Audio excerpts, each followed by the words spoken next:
Akhir-akhir ini masyarakat marak melakukan uji tes swab antigen COVID-19 secara mandiri. Padahal pemeriksaan bagian dalam rongga hidung ini seharusnya hanya dilakukan oleh tenaga ahli. Kecenderungan masyarakat melakukannya sendiri dibuktikan dengan banyaknya alat uji swab antigen yang dijual bebas secara online. Sudah banyak yang membelinya untuk dipakai di luar pengawasan tenaga kesehatan.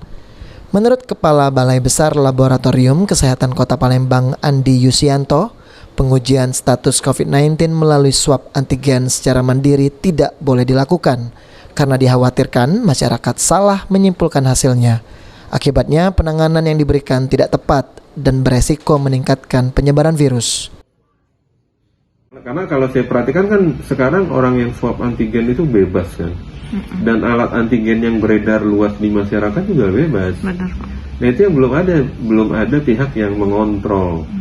Jadi rumah sakit harus menggunakan antigen apa, dokter praktek apa kan, banyak juga klinik-klinik itu kan sebetulnya sudah ada. Tapi yang ngawasi mereka kan belum ada. Karena kan begitu banyaknya.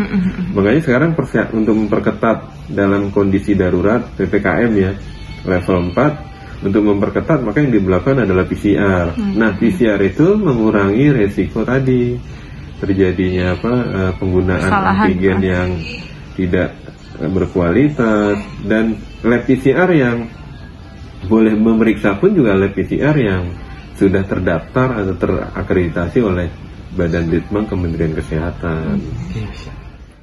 Penggunaan alat antigen harus berstandar Organisasi Kesehatan Dunia PBB WHO karena antigen yang berstandar WHO sudah jelas teruji dengan sensitivitas 80% dan spesifisitas 96%. Irawan, PAL TV.